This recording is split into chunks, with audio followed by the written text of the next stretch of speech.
Reddit, what's the most chaotic good thing you've ever seen? The kid I went high school with was a 2-time state champion wrestler. He was terrifying, built like a brick shit house by the time he was 14, and by the time he was 18, he was a solid wall of muscle. He was also a vicious prick, highly aggressive, and a big-time bully to other bullies. This kid would beat anyone who messed with someone that couldn't defend themselves. If he saw a bigger kid messing with a smaller kid, they were toast. The dude was the Superman of my school. If anyone was giving you shit, you went to him. He'd take care of it after school. Had a pretty chill dude like that back in my high school too. We'll call him John. At 15, he was built like an absolute beast. Not tall, but a rock-solid wrestler, with the muscle tone of an apple. Some 22-year-old would hang out around the high school a lot, looking for girls. We'll call him Chad. Chad decides he's going to beat up a 16-year-old kid, we'll call Mike, over a girl they both like. Mike's a bit big for his age and agrees to fight even though it's a definite mismatch. A bunch of us went to watch it after school. This was more than 20 years ago. Chad gets in a good hit or two early and clearly wins. Mike is on the ground and says, "I'm done." Chad then takes a cheap shot kick to Mike's face that was just awful, and honestly could have paralyzed him or worse. At this point, John the 15-year-old rips off his own shirt and proceeds to absolutely pummel 22-year-old Chad until he's crying and sobbing that he's sorry. It wasn't even close and was somehow extra amusing because Chad was like a foot taller, but just completely outmatched. I don't recall ever seeing Chad hanging around the high school after that.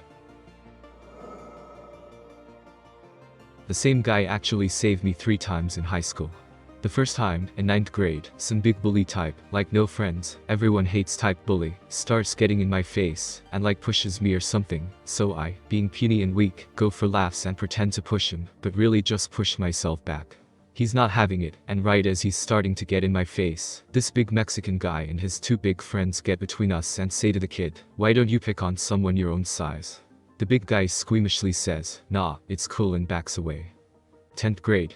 We were playing football in the gym, and we were playing touch, not tackle, and we agreed on this. Some kid a little bigger than me but smaller than everyone else tackles me to the ground as soon as I catch the ball. I didn't really think anything of it until gym was over, and before we left the field, this big Mexican angel comes up to the guy who tackled me, puts the football in his hand, and says, "Run forward." The guy is kind of confused.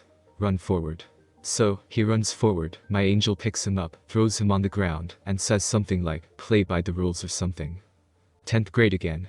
This guy is getting into an argument with some other guy, and the other guy says something like, "Go eat a Twinkie." The big guy gets super mad and starts saying all kinds of angry stuff. He calms down eventually, and they go away, but the other guy's locker is right next to mine. I tried offering some friendly advice like, "Dude, probably not a good idea to say that to a guy twice your size." The dude flips out and starts talking to me, like he's going to kick my ass, and of course, a big Mexican guy comes out from the corner, pushes the guy into a locker, tells him to get dressed and leave, and he does. Oh, he had a hot girlfriend too. Thanks, Steve, you were a beast. Was at a market in Mozambique with the guide.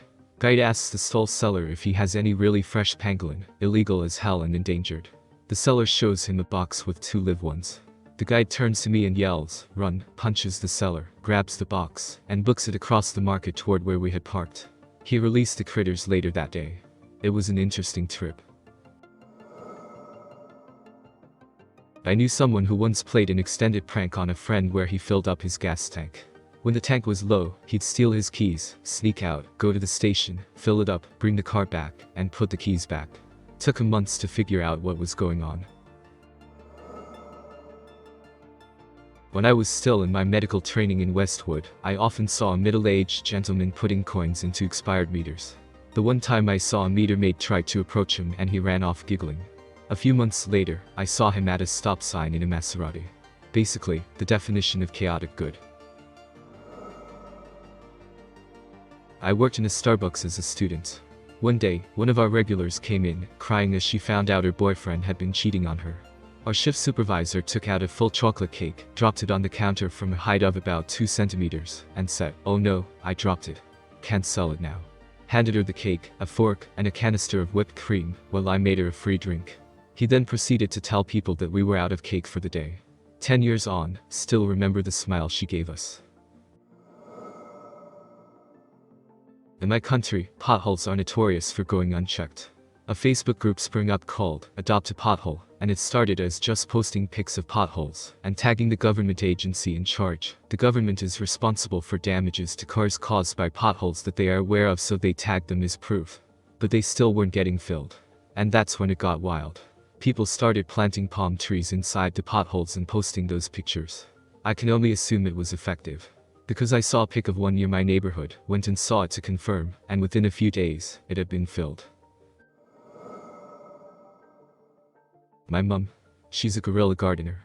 She's in her early 60s, and she goes out at night with a gang of her pensioner mates, and plants flowers, sows seeds, and tidies neglected public land, like roundabouts and grass verges. I'm pretty sure she knows who's been yarn bombing around here too, but she refuses to grass them up. Not something I saw, but something my brother saw. He was on a bus in London, and this elderly woman got on. There were no free seats, but two teenagers were spreading themselves out across 2 seats each. This big hulking South African guy tells them to move up and make room for her. They swear at him and give all that overconfident attitude teenagers are famous for. He gets up, yanks one of them to his feet, shoves him back, so that he's sitting in one seat, and in the thickest Afrikaans accent you could possibly imagine, tells him plainly, "You must be very careful who you're rude to, hey." They back down after that. My sister and her husband tried to train their Corgi to bark at their cat whenever the cat broke one of the house rules. Unfortunately, the Corgi never had a firm grasp on the cat rules, and at this point, he's just making up his own cat rules to try to enforce. My sister just had her first baby a couple weeks ago. Corgi feels like this is an important development, and he should have a role. Corgi decides that his role is to protect the baby from the cat, which involves a lot of barking at the cat while the baby is sleeping. Definitely the French secret society less sucks. They built an amazing, fully stocked wooden bar and movie theater in the catacombs that had been in use for some years when it was discovered by Parisian utility workers. Later, a team of UX commandos secretly fixed an iconic broken clock in the Pantheon. From Wikipedia. The UX, for Urban Experiment, is an underground organization that improves hidden corners of Paris. Their works have included restoring the Pantheon clock, building a cinema, complete with a bar and restaurant, underneath the Trocadero, restoring medieval crypts, and staging plays and readings in monuments after dark. The group's membership is largely secret. I didn't see it personally, but I heard the story from this guy's roommate, who did get to witness it. It's my freshman year of college. 2 of my neighbors, Colin and George, are rushing the same frat. My roommate had a thing for George, so she invited him and his roommates over for breakfast one morning. We ask about what they're up to, make small talk, and all that jazz.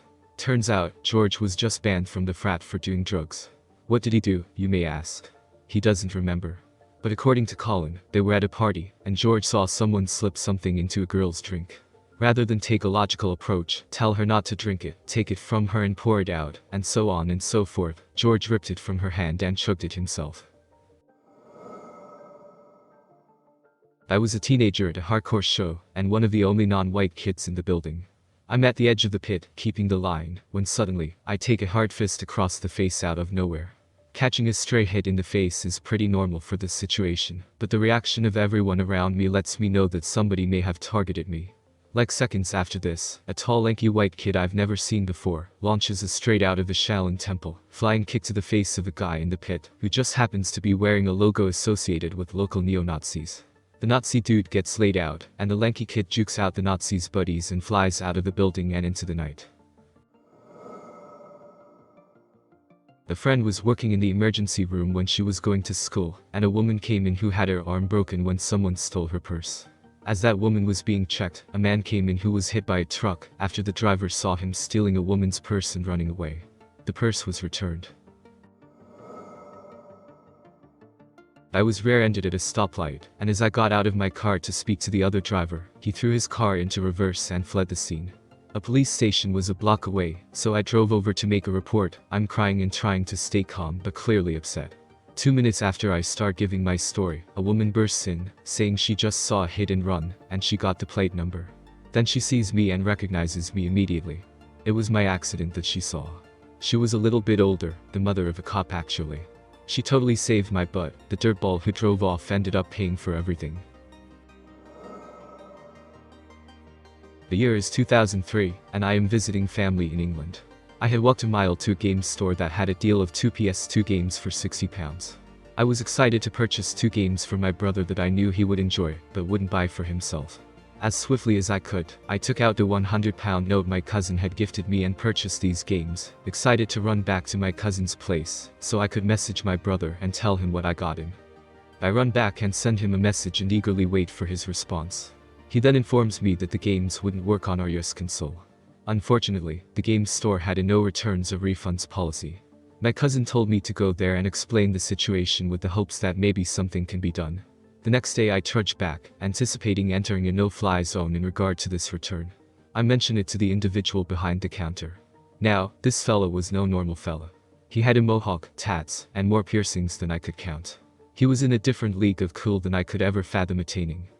He gives me the no returns or exchanges, or refunds talk, and then opens the case to the game and scratches the disc, proceeds to do the same with the other disc as well, and looks me straight in the eyes, and goes, "Oh no, looks like these were sold to you, damaged, I'll refund you right away." No wink, no smile, no smirk, no nonsense.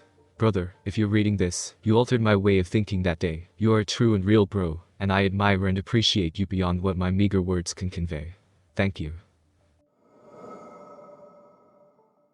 One day, my mother was sitting on a crowded tram. Beside her was some punk with safety pins on his clothes, chewing a wad of gum. The opposite was a woman with a little girl, maybe about 8 years old. The kid is swinging her legs like kids do, and keeps kicking my ma'am in the shins. Ma'am politely asks her to stop. The kid's mother tells her that she won't tell the kid to stop, because her parenting coach has said she has no right to impose rules on her kid's choices, and that everybody should be able to do whatever they want, whenever they want. Tram pulls in, and the punk beside my mother takes the gum out of his mouth, reaches over, squishes it between the lady's eyebrows, winks at ma'am, and leaves. 1998, tense elections in the Caribbean Dominican Republic. Guys campaigning off a truck, dropping free produce to locals. Some lady down the road from my aunt's house got hit with 40 pounds of a plantain batch to her face. She got up, smiled at the free food, and limped away happily. Trust fund kid and his clique that would show up to your random college party with a literal trunkload of booze and drugs. It was his mission to turn parties into shit shows, likely for his own entertainment. He was just a really nice and fun person too. If it weren't for the fact he'd shrug off throwing down $1,000 on booze, you'd never guess he was anything but just a nice hardworking college-age kid.